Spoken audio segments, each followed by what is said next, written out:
Bonjour les parents qui cheminent. Oui, je sais, le titre de ce podcast est perturbant. Comment ça, punissez vos enfants?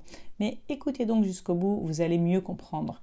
Je vous précise avant de commencer que ce podcast est en fait d'abord un article que j'ai écrit pour le blog les6doigtsdelamain.com et que je vais lire ici pour en faire une version audio. Le ton vous paraîtra donc peut-être un peu moins spontané. Allons-y, c'est parti. La parentalité positive peut parfois être dogmatique, je le sais. Et pour certains parents, cela crée un stress qui les paralyse ou les laisse perdus. Conscients de ce qu'il ne faut pas faire, ils essayent d'appliquer des principes généraux sans avoir pris le temps de développer d'autres compétences. Par exemple, le principe qui veut que éducation positive et punition ne fassent pas bon ménage. Donc, du jour au lendemain, on leur dit de ne plus punir leurs enfants. Oui, mais comment poser des limites sans punition? Y a-t-il vraiment des alternatives? Je ne dis jamais aux parents que j'accompagne d'abandonner de but en blanc les punitions. Non.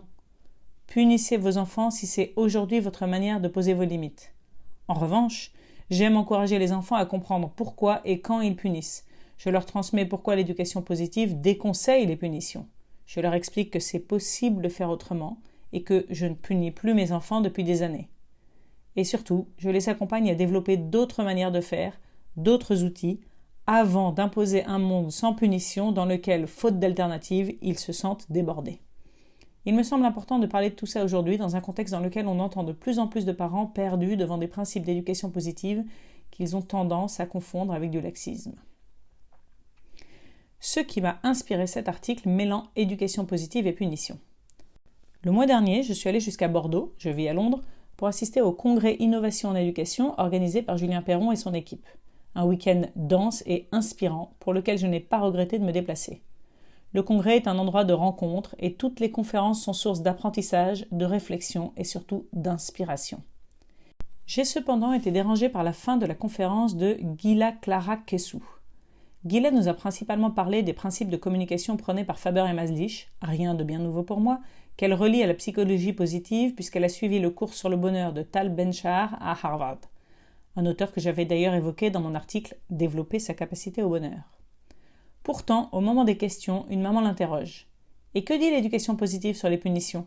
Parce que moi, je n'arrive pas à faire autrement avec ma fille de 16 ans. » Réponse de Gila, forcément mal retransmise puisque je l'ai notée 24 heures plus tard dans le TGV vers Paris. « Bon, c'est sûr qu'il ne faut pas de punitions trop humiliantes, mais quand même c'est ok de poser des punitions car les enfants ont besoin de limites. L'idée va être de leur donner un choix, type « Préfères-tu que je te prive de téléphone ou… » Je ne sais plus quelle était l'autre option. Pardon? C'est-à-dire que cette intervenante, qui cherche à porter la voix de Faber et Maslich, et qui propose du coaching pour aider les parents, de surcroît, nous explique la bonne manière de poser des punitions? Donc si je l'écoute, éducation positive et punition, ça colle. Mais a-t-elle vraiment lu Faber et Maslich jusqu'au bout? J'aurais apprécié qu'elle réponde plutôt Faber et Maslich et l'éducation positive dans son ensemble ne valident pas les punitions, non. Cependant, en tant que maman, je me heurte à une vraie difficulté à poser mes limites autrement, et voici comment je compose avec ça. Ça aurait été à la fois précis et honnête. En réalité, ce que dévoile vraiment Gila Clara Kessou, c'est qu'elle est en cheminement, et que sur son chemin, elle n'est pas encore sortie des punitions. Et ça, c'est ok, parce que c'est difficile, parce que c'est un processus. Savoir qu'on n'est pas encore en mesure d'appliquer au mieux tous les principes de l'éducation positive, c'est une chose. Modifier ces principes pour qu'ils collent à ce qu'on fait, c'en est une autre. Parce que ça transmet une image fausse de ce qu'est vraiment l'éducation positive. Donc, ça m'a donné envie de répondre à mon tour. Faisons ensemble le point sur l'éducation positive et les punitions, le cheminement du parent. Le point de vue de l'éducation positive sur les punitions. Avant tout, reprenons la réponse à cette question posée qui était assez claire. Que dit l'éducation positive sur les punitions? Et en particulier dans le cadre de cette intervention, que disent Faber et Maslich sur les punitions? La réponse est sans ambiguïté. Faber et Maslich sont contre. Elle m'avait d'ailleurs bien aidé à évoluer sur cette méthode qu'évidemment, moi aussi, j'utilisais. Comment dire, le chapitre 3 du livre « Parler pour que les enfants écoutent, écouter pour que les enfants parlent », celui que nous citait l'intervenante, s'intitule quand même « Remplacer la punition ». Peut-on vraiment être plus clair que ça? Faber et Maslich précisent même que Haïm Ginott, leur mentor, pense qu'un enfant devrait vivre les conséquences de son comportement, mais pas de punition. Selon lui, il n'y a pas de place pour des punitions dans une relation de confiance. Et voici, pour soutenir ce point de vue, ses arguments phares. 1. La punition est une distraction. 2. La punition n'enseigne rien. 3. La punition dédouane. 4. La punition favorise rancœur et rapport de force. Voyons ce que chacun de ces points signifie vraiment. La punition est une distraction. L'enfant puni va très probablement trouver cela injuste, tout simplement parce que le priver de télé parce qu'il a mal parlé à son frère, bon sang, ça n'a rien à voir, mot rapporté par une maman que j'accompagnais. Donc, dans son coin, il va ressasser toutes les raisons pour lesquelles c'est injuste et focaliser sur son ressentiment. Est-ce qu'à ce moment-là, il réfléchit à ce qu'il a fait ? Absolument pas. Au contraire, on lui a servi une distraction sur un plateau et il va donc pouvoir ignorer ce qu'il a fait. En fait, la punition prive l'enfant de son travail de prise de responsabilité. La punition n'enseigne rien. L'un des grands principes de Haim Ginott, c'est que pour se comporter bien, il faut se sentir bien. En cela, il rejoint complètement l'un des principes d'Adler, sur lesquels se fonde la discipline positive. Un enfant qui se comporte mal est un enfant découragé. L'idée, que je ne vais pas creuser ici, c'est que si un enfant se comporte de manière inappropriée, c'est que c'est ce qui lui vient de mieux à ce moment-là, dans l'humeur qu'il a. Est-ce que ça veut dire que c'est ok de se comporter mal ? Non, et nous le lui dirons. Mais nous ne nous arrêterons pas là. Car notre rôle à ce moment-là est également de l'aider à développer des alternatives, pour qu'il puisse la fois suivante agir autrement. C'est bien ce que nous cherchons à obtenir, non ? Est-ce que la punition lui apprend comment faire autrement ? Il ne me semble pas. Imaginons par exemple un enfant qui en insulte un autre. S'il en arrive là, c'est probablement que ça boue à l'intérieur de lui. Si la réaction de l'adulte est de le punir, est-ce que ça lui donne des pistes pour savoir comment réagir autrement la prochaine fois que ça boue à l'intérieur ? Absolument pas. Si on veut que les choses changent, on aura plutôt intérêt à l'aider à savoir comment traverser son émotion, à l'aider à développer son empathie, à lui apprendre à dire ce qu'il vit tout en prenant la responsabilité, etc. Là, on sera dans l'enseignement. Ah, c'est sûr, c'est plus long. Qui a dit que la parentalité positive était facile ? C'est un des aspects qui la distingue de la permissivité. La punition dédouane. Quand on a commis un crime, on paye. Et ensuite, on repart de zéro. C'est comme ça en tout cas que notre système de justice fonctionne et cela fait donc, consciemment ou non, partie de nos croyances ancrées. Ainsi, au collège, l'enfant qui enfreint les règles reçoit en punition 1 heure de colle. Une fois qu'elle est faite, il ou elle a payé et on peut passer à autre chose. Pas besoin de réparer quoi que ce soit, de s'interroger sur la raison de la règle ou sur l'implication de son infraction. Juste une punition, c'est tout. Ah, et puis rien non plus, pour reprendre le point précédent, en termes d'enseignement pour savoir faire autrement. Clairement, je peux vous dire que mon fils Léon, qui a reçu récemment sa première heure de colle en 6e, trouve que la punition est injuste, a donc eu du mal à discuter avec moi de ce qu'il s'était vraiment passé, manque de responsabilité, n'est pas plus avancé sur comment moins discuter en classe, et, maintenant que l'heure de colle est faite, considère que c'est l'histoire ancienne. Ah, sauf que quand même il en veut à sa prof, et est donc moins bien disposé à son égard, ce qui conduit à l'argument suivant.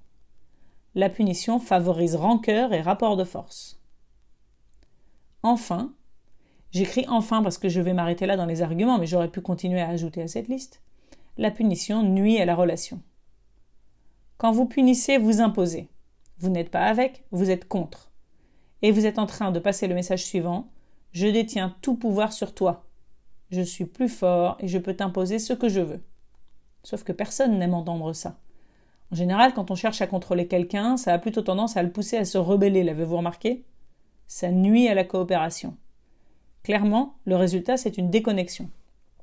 Là où, je vous le rappelle, ce qui nous permet d'avancer ensemble, c'est bien la connexion.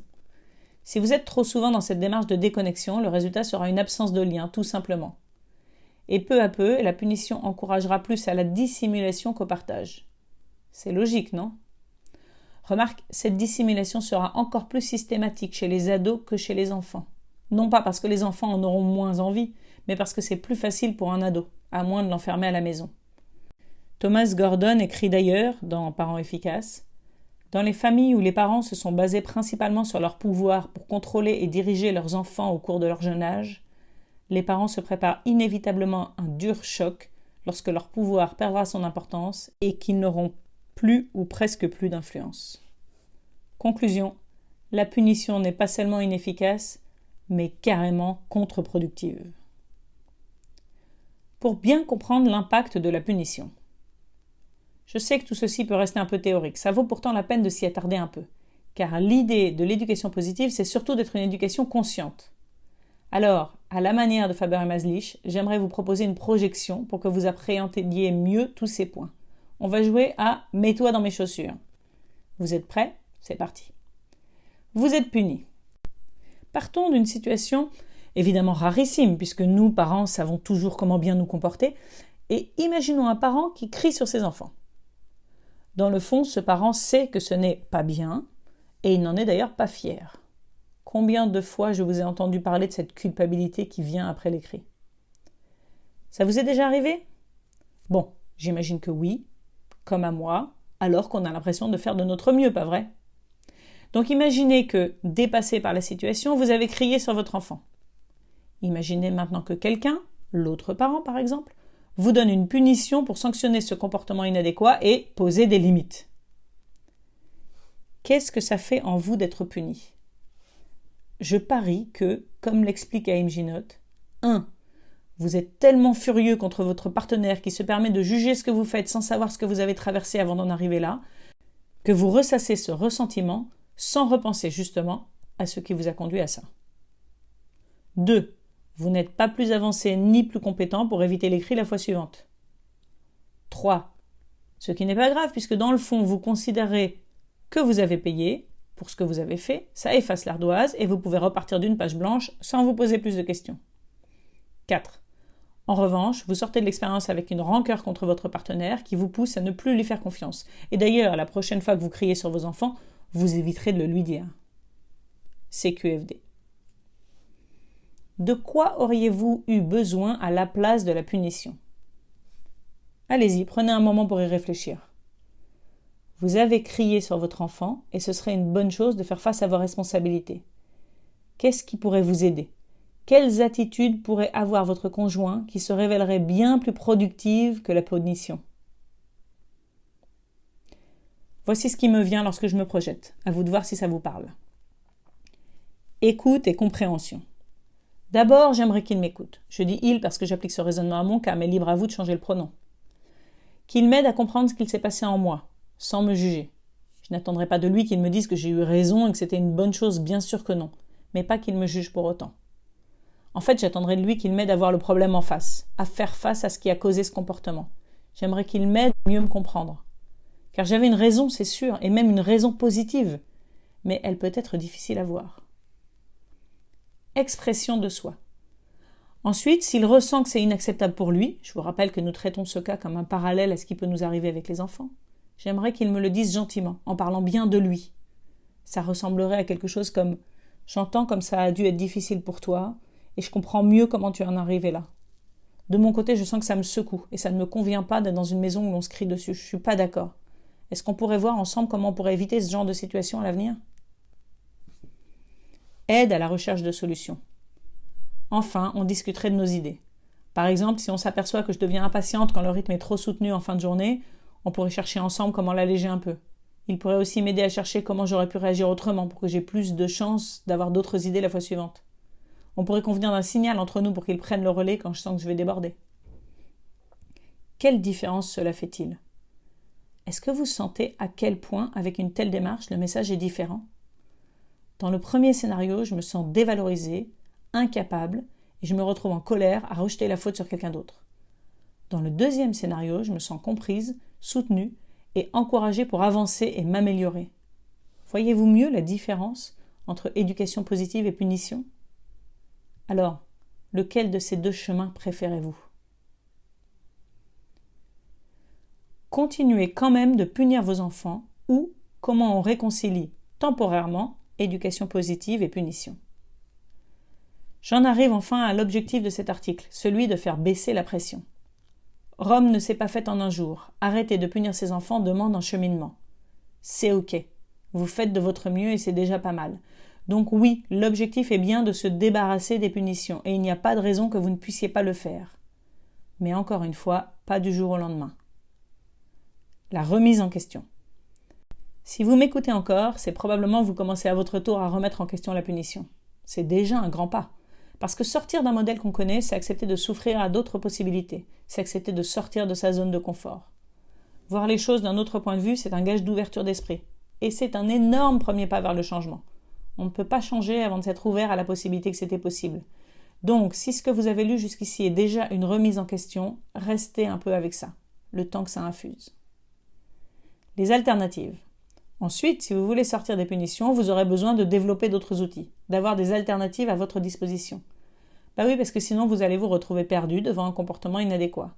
Vous ne voudrez pas punir parce que vous avez bien compris que ça n'aiderait pas, mais vous n'aurez pas d'autre idée. Normal, puisque la punition reste la méthode de votre entourage. Alors, vous risquez fort de ne rien faire, et c'est là que, boum, vous basculerez sans l'avoir voulu dans la permissivité, parce que vous ne saurez plus comment poser vos limites. Et puis, vous souffrirez de la situation, alors vous craquerez et boum, vous retomberez dans l'autoritarisme. Et puis vous regretterez. Alors, vous m'avez comprise. Donc, on prend les choses dans l'ordre, on ne laisse pas tomber tout le cadre d'un coup, on apprend d'abord à le poser autrement. Je suis justement en train de préparer une formation autour des alternatives aux punitions. Si vous voulez vous inscrire sur la liste d'attente, écrivez-moi. Et tant mieux en fait si ça prend un peu de temps, parce que ça m'amène à mon avant-dernier point. Le contexte. Je vais être honnête. Même si vous pouviez magiquement savoir manier les alternatives, elles ne fonctionneraient probablement pas avec vos enfants. Je vous entends d'ici. Pardon, tu es en train de me dire que la parentalité positive ne fonctionne pas ? Non. Je suis en train de vous dire que si on cherche à changer de méthode sans avoir changé le contexte, ça ne marche pas. C'est logique dans le fond. Allez, reprenons le jeu de « mets-toi dans mes chaussures » pour que vous compreniez bien. Vous travaillez dans une entreprise et votre responsable supérieur est dans une relation complètement verticale. Il vous impose son point de vue sans vous demander votre avis, il vous critique et vous sanctionne quand vous faites des erreurs, il surveille tout ce que vous faites et n'écoute pas vos raisons d'agir quand les actions ne lui conviennent pas. Clairement, vous êtes plein de rancœur et sans aucune envie de collaborer avec lui. Un jour, il lit que son comportement n'aide pas ses employés à donner le meilleur d'eux-mêmes. Il lit que la confiance et l'autonomie ont bien plus de chances de créer une ambiance propice à un travail bien fait. Le lendemain, il décide qu'il ne va plus surveiller, comme ça d'un coup. Est-ce que vous allez immédiatement vous mettre au travail avec plaisir ou est-ce que plutôt vous en profiterez pour en faire le moins possible ? Vous m'avez comprise, n'est-ce pas ? La relation. Avant de se débarrasser des punitions et d'utiliser d'autres méthodes pour poser nos limites, il va nous falloir créer un climat de confiance et de coopération. On va travailler sur la relation avec notre enfant. C'est la relation qui est au cœur de la parentalité positive. Je ne sous-entends pas que vous n'avez pas une bonne relation avec votre enfant, mais compte tenu du modèle ambiant, vous avez peut-être une relation toute verticale correspondant à la croyance reçue que l'adulte est supérieur à l'enfant et que ce dernier devrait juste lui obéir sans discuter. La parentalité positive encourage à développer une relation plus horizontale, une relation d'échange et de confiance. C'est d'ailleurs ça qui est beau, parce que tout est là, dans cette belle relation qu'on veut avoir avec eux. Le courage d'avancer sur le chemin. Voilà, j'arrive au bout de mon partage. J'espère vous avoir transmis à la fois de l'inspiration et du lâcher-prise. Je sais que ce chemin de poser ses limites sans recourir à la punition peut être effrayant, parce qu'il sort des sentiers battus et que les objections s'enchaînent dans notre cerveau qui cherche à revenir à ce qu'il connaît. Et si ça ne marche pas ? Et s'ils deviennent des enfants rois ? Alors, pour conclure, j'ai envie de reprendre ce que nous transmettait ce week-end Victoria Guillaumont, que j'ai également découverte au Congrès Innovation en Éducation. Comme ça, la boucle est bouclée. Est-ce que vous préférez être guidé par la peur ou par l'amour ? À vous de faire votre choix. N'hésitez pas à partager ce podcast avec d'autres parents à qui ça pourrait parler. Et on se retrouve bientôt dans le suivant. Abonnez-vous.